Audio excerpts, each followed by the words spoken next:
Hello and welcome to Telesur. I'm Ian Bruce and this is Interviews from Quito, the programme where we explore some of the big challenges facing this country and the region. In today's programme, global warming. Can we keep it to 1.5 degrees Celsius and what happens if we don't?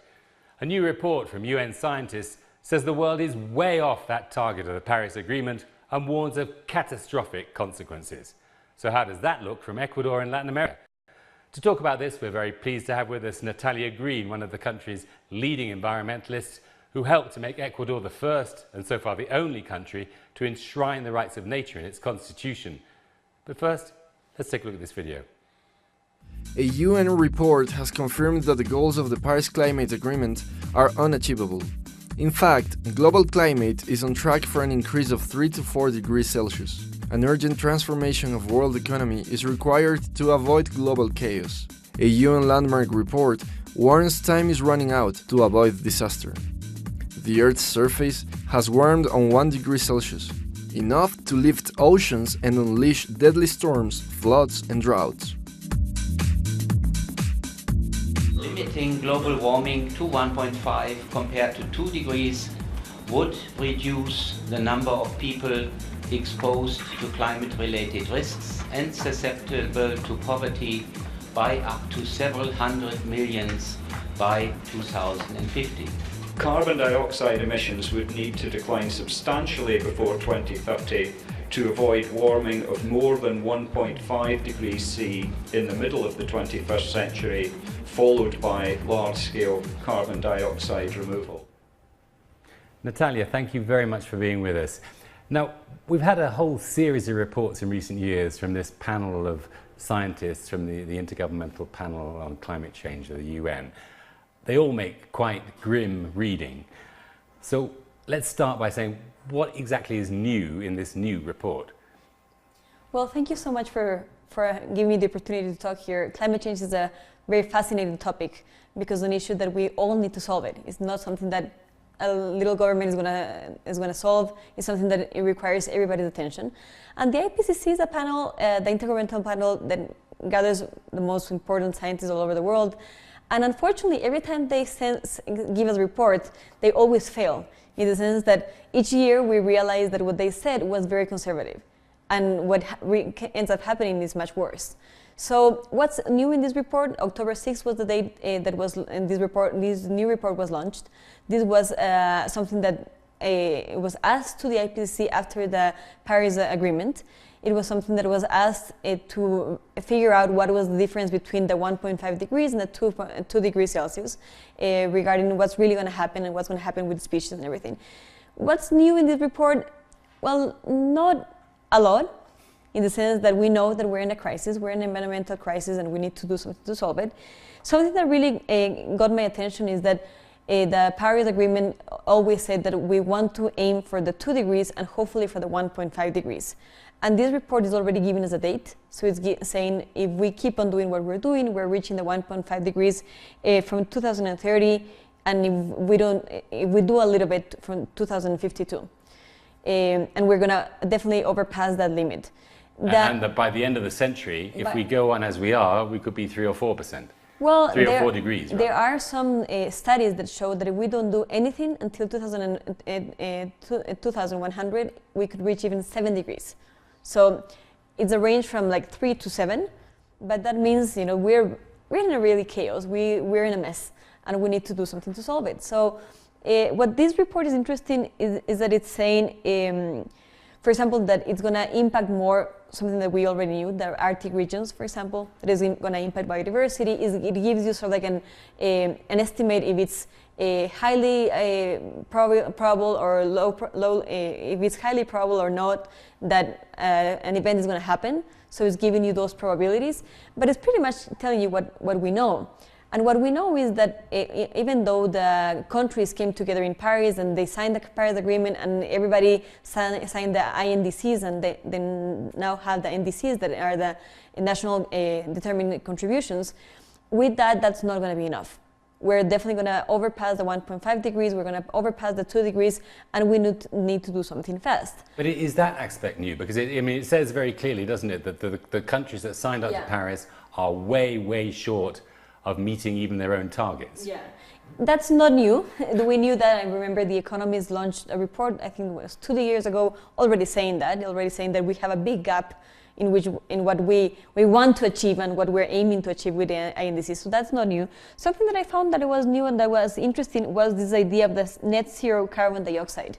So it's saying the only way that we can do something to mitigate climate change and to actually try to revert the tendency of temperature growth is to achieve this net zero carbon dioxide. That means that whatever we emit, we have to remove from the earth. So it's not only that we need to mitigate and we need to lower the emissions, but we need to do more to remove the carbon dioxide that we're putting into the atmosphere. So that I found that was a bit interesting. So that's really the whole issue of negative emissions technologies, isn't it? Yes, although... Which I wanted to come on to in a moment, so maybe we just park that aside for a second. Okay. Because I wanted to ask you, I mean, if we look at these different scenarios that the IPCC is painting, 1.5 degrees, 2 degrees, or something 3 degrees or more by the end of the century, what does that mean in human terms? I mean, for your children, probably still alive. Yeah. For my grandchildren, maybe, in what, 80 years' time? Well, you can imagine that from 2006 to 2015, we have raised 0.87 degrees Celsius. And you've seen already the chaos that is happening. All the natural disasters, I say natural because they're not natural, they are a consequence of anthropocentric activities. So all of these disasters are already happening. Remember that the world doesn't mean we have an average of 1.5 degrees, but the world is not going to get warmer the same way. So some places are going to get much more warmer. So if we say an average of 0.87, it means that some places in Africa or even in the Arctics, it means more than 1.2 degrees already. So that's very severe, and already we are living the sixth mass extinction of species. So what's going to happen with 1.5 degrees? I think that have not realized as human beings that our own existence is in peril. And we really need to, Do you think, I mean, after all these years and all these reports, do you think people really don't understand that? Or they just don't want to do anything? Yeah, unfortunately, it works like when you are boiling some water, So when you're boiling water, you don't see the effects instantaneously. So what we're looking at right now with climate change is what our parents produced many years ago, or like 20, 30 years ago. So what we're doing right now is what our children are going to notice in the future. So unfortunately, the actions that are happening right now, it doesn't matter that the experts are telling us that something really severe is happening because we don't see it every day. We see that the temperature is changing, that it's raining more than often, or it's warmer than often. Here in Quito, for example, that we need to wear some more sunscreen, wear a hat, but it's not really impacting our lives so severely. But it is for some people. It is for some people, and it is for island people that are losing their whole territories. It is for farmers that are losing their crops. It is for people who live, for example, in Africa or some places that are getting more warmer than other places. And I see it as a plane, for example. We are taking out pieces. We're taking a seat. We're taking a little part of the wing. We're taking pieces out of this plane. We don't know at which point the plane is going to stop working and it's not going to be able to fly anymore.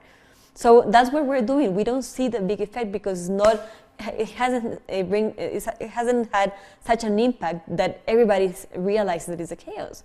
But it's just an issue of getting informed and figuring out that we really need to do something to revert the situation because the whole human species is in peril. I mean, you mentioned this thing about net zero emissions. Net zero emissions.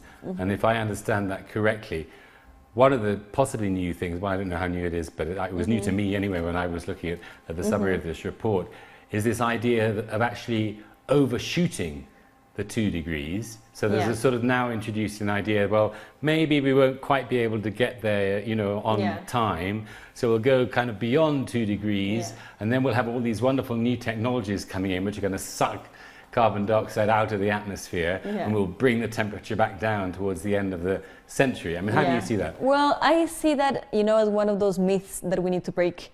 Because when you see the graphs, the temperature is going up, and even if we try our best, it's going to reach the 1.5 degrees. And what experts say is that what we need to try to do is what you're saying, that it reaches 1.5 or 2 degrees, then we'll stabilize the temperature, and then it will go down.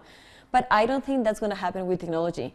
I think that every time, like climate skeptics and many people say, technology is going to save us, or the governments are going to save us, they're going to do something. But we are causing climate change with our actions, with our driving our car, with heating our stoves, with everything that we do.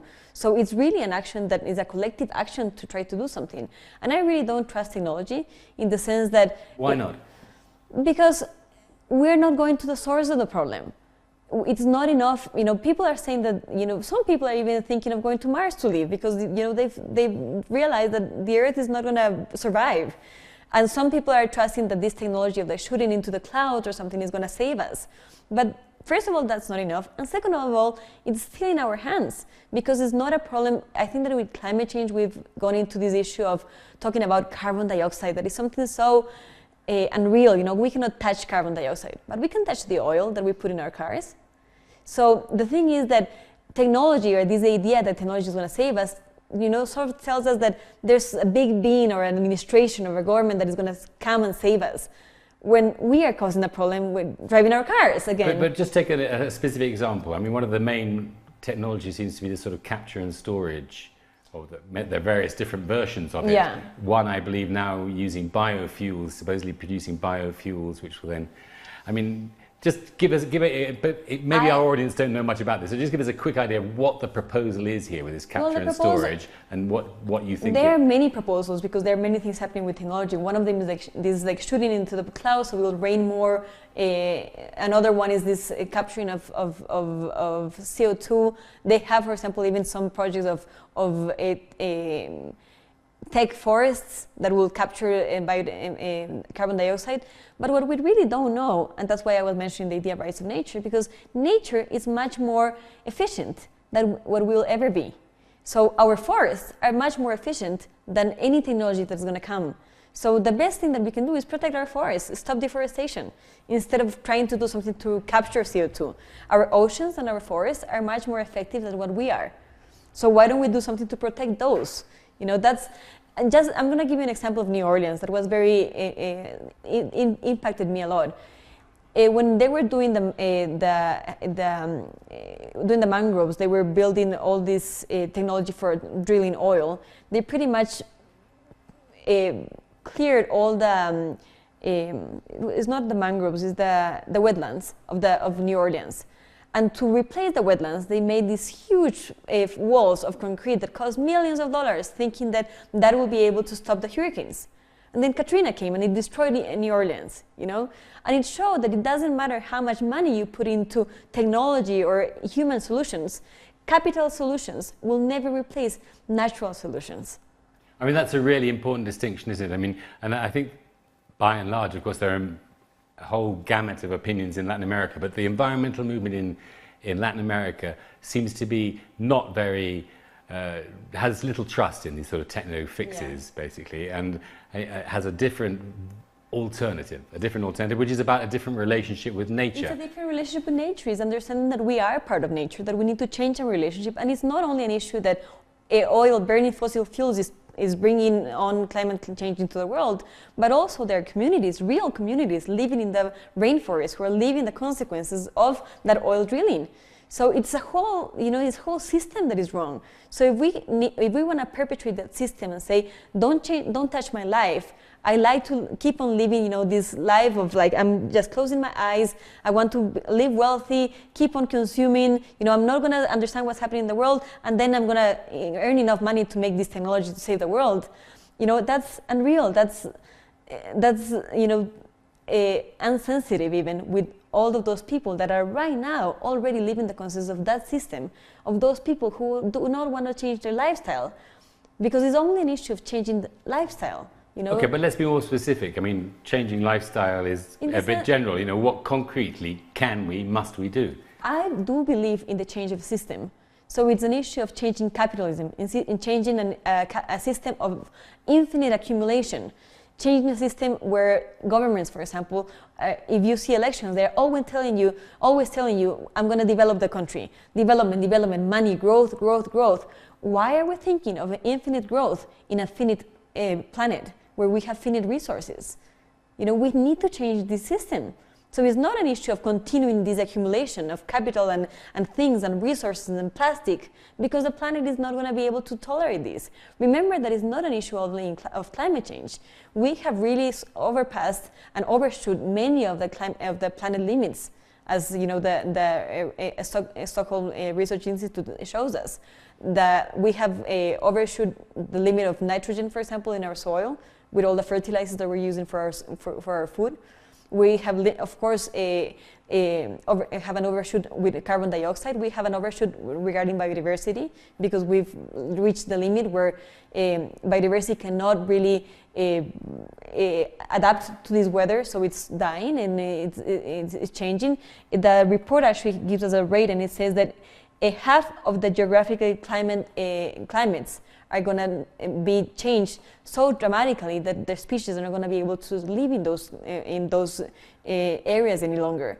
So the problem is not only climate change. If it will be something very small, like when we had the hole in the ozone layer, you know, that was something that was caused by sprays and by, you know, the gases of the fridges, and that was something that we was able to control by controlling 5, 6, 7 companies in the world. Right now, it's a system change that we need. I don't want to get too far off track, but I think some people, maybe the thinking about species extinction is perhaps not that clear to many people. They think, well, you know, a few less species of monkeys in the Ecuadorian Amazon is not really going to make much difference to me, you know. Well, it's not so few species. We're talking about the 6th mass extinction in the world. We're talking that every day we lose species, and in countries like Ecuador, we only know 5% of our species that live in Ecuador. So we are taking the species into extinction even before we learn about them. So it's really fast. It's happening really fast. And as humans, we are really fragile. As I'm saying, we have, you know, we think that we are superior and that we are here and that nature is our object and that we use it as a resource. But as someone was saying in this last symposium was mentioning, it's not a resource, it's a source, you know? And it's a whole changing of the relationship with nature that we need to do to understand that it's not only an issue of climate change, that technology is not going to save us, that we need to start saving ourselves. I mean, you've done a lot of work on the rights of nature. Yeah. That's one of your main areas now. In fact, I believe you played quite an active part in getting the rights of nature written into the Ecuadorian constitution 10 years ago. Mm-hmm. How does that, I mean, what role does that play in this alternative vision? Well, when we were talking about technology, we always think that also governments are going to save us, or the UN, you know. And the UN, as you see, the IPCC is pretty much telling us the same thing. It's telling us we are in deep problem, we need to do something about it. And I truly believe in the power of civil society, what civil society can do. 10 years ago in Ecuador, we were able to recognize the rights of nature. And it's only now, you know, in 10 years after, that we evaluate what has happened since. And what has happened since is that we have 25 cases of rights of nature in Ecuador. Countries like New Zealand, Sweden, Colombia, Mexico, Argentina, US, everywhere in the world, rights of nature is sort of like happening. And there's a whole movement. Happening in what sense? There are recognitions in local ordinances, there are recognitions in national laws, there are the recognitions of the river, for example, the Wanganui River in New Zealand or the Atrato River in Colombia. They're getting sort of like a recognition of personhood. So we are understanding that we need to change our relationship to nature in many different ways. So yes. But give me some examples. Okay, let's get a bit more concrete, because we talk about changing the relationship with nature, having a more balanced relationship. What does that mean? So one of the things is that nature has a voice. Nature is alive. Nature has a right to exist. Remember that Ecuador is the first country in the world, and right now is still the only one in its constitution, that recognizes that nature has a right to exist. In the rest of the world, nature is still an object that you can exploit, not a person that you need to protect. So when I'm being really concrete, is the same way we treated slaves. Slaves were treated as objects, and it's only when they became subjects into the law that the whole relationship started changing. Right now, nature is still a slave. We treat it as an object. We trade with nature. The whole issue of the financialization of nature is right over the table. Whereas when we change the relationship, we understand it's a person, and we put it in the table. For example, to understand that before doing a big project, we need to understand if nature is going to be able to regenerate itself, for example. Then we can figure out if we can do the project or not. You know, so it's a whole different issue. But is it just putting about big nature in- projects, or is it about a much more fundamental It's a change in the much way we more live? I mean, you know, fundamental I change. mean, I don't have my smartphone on me now, but I'm sure you've got one. I've got one over there. You know, all the things that went into making that smartphone, which you and I depend on every day. You know, the lithium and all the rest of But the wouldn't components. you- What are we wouldn't you going to? be- Are we going to do without that? Wouldn't you be really happy if your smartphone lasted for 10 years instead of 2? And that's not a decision that you are making, a decision that the companies are making. So we still have smartphones, but they'll last longer. yeah, so a planned obsolescence is something that is part of this system, of this capitalist system that is making you change your phone every 2 years, or every 1 year, or every maximum 3 years. So yes, we are going to still depend on technology. I think that we can use technology in our best interest, use computers, use smartphones in our best interest. Right now is an area of communication. So all these ideas of rights of nature and permaculture and alternative energies and all these things that are happening, that are real, that real people are doing right now because they're real solutions, not happening from the IPCC or the United Nations, but that are happening right now, are coming to us through technology, through information. So I think we should use that, but we need to pressure those companies as consumers that we cannot be using so much minerals, for example, for all of these. 85% of all the gold has already been taken out of the soil. It's already in banks and in jewelries. So, you know, we should start digging for gold anymore. So there is a whole system change that needs to happen. And that's what we need to understand with climate change, that is not only an issue of the scientists and carbon dioxide and things that we don't understand. It's really an issue of like oil, the light that we're using, you know, the transportation that we're using, the materials that we're buying, every decision that you take when you go to a grocery shop. All of those decisions matter. But there's another contradiction there, isn't there? I mean, several of the countries that have actually done most to push, for example, the rights of nature, you know, and a system change rather than, you know, simply a technological fix, are also countries that are hugely dependent on fossil fuels. Yeah, no, you know? definitely. I mean, Ecuador, not so much as Venezuela, but for example, Ecuador, Venezuela, Bolivia, to take three obvious examples, all quite strong on issues of climate change, climate justice, and so on and so forth, all totally dependent on fossil fuels. What are they going to do without it? And not only dependent on fossil fuels as a country, but also for exports. So exactly, no, as the basis of their even economy. if you don't think about climate change, we only have 10 to 15 more years of oil in Ecuador. You know, we need to think about a transition because we're running out of oil. So even if there was no climate change, we need to stop depending on oil. Oil is a really dirty technology. We need to, and the solutions are already there. It's only these big companies that are. For example, right now we're talking about Chevron Texaco. You know, Chevron is really impeding, for example, some new technologies to appear because they bought some of the patents of like hybrid cars and electric cars very early, so their business wouldn't be touched. So the technologies are already there. What we need to do is really start replacing those technologies. And as Ecuador, of course, we depend on fossil fuels. We cannot change one day to another one. Right now, we are evaluating what has happened in these 10 years. And unfortunately, it's not enough. We wanted to have like a bigger change. It's not enough, for sure. But even if we don't have climate change, we're going to run out of oil. So we need to look for alternatives.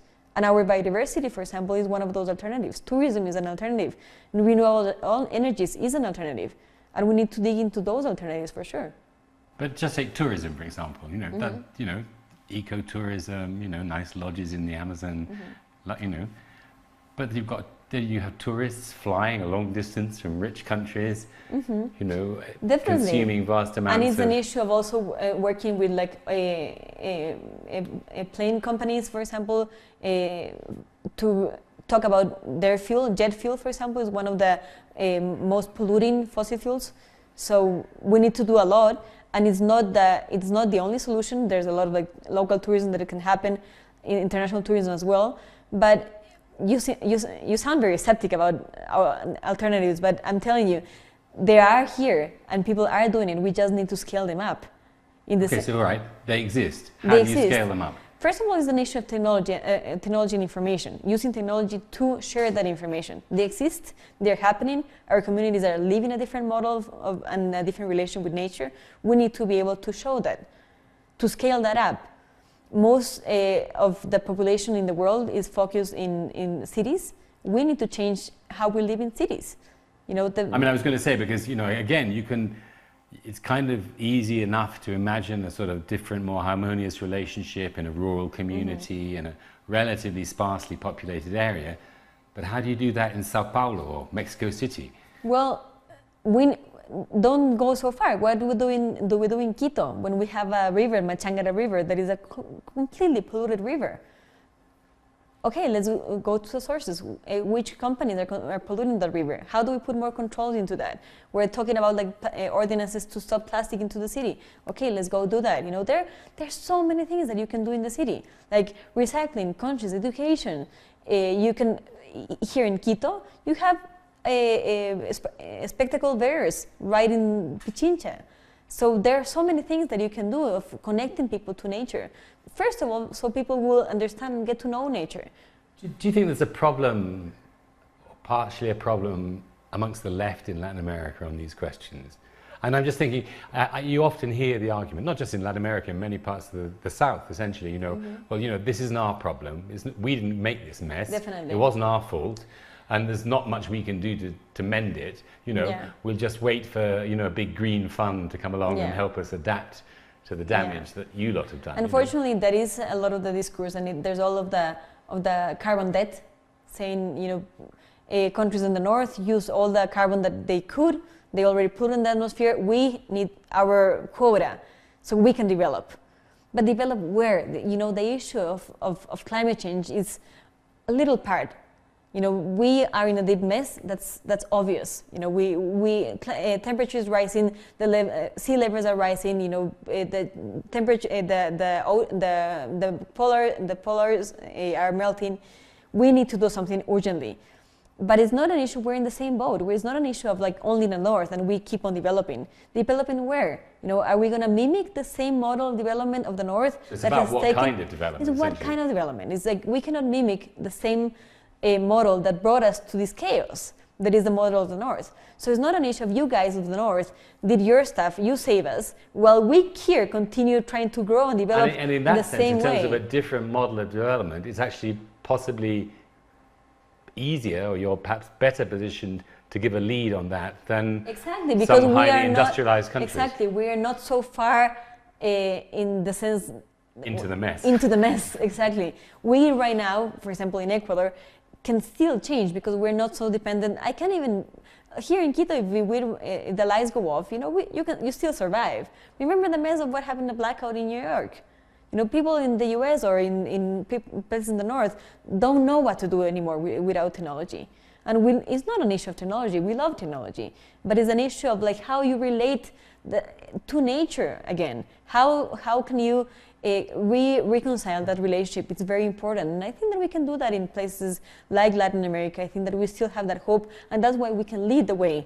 And just finally, so if you lead the way, can the big polluters follow?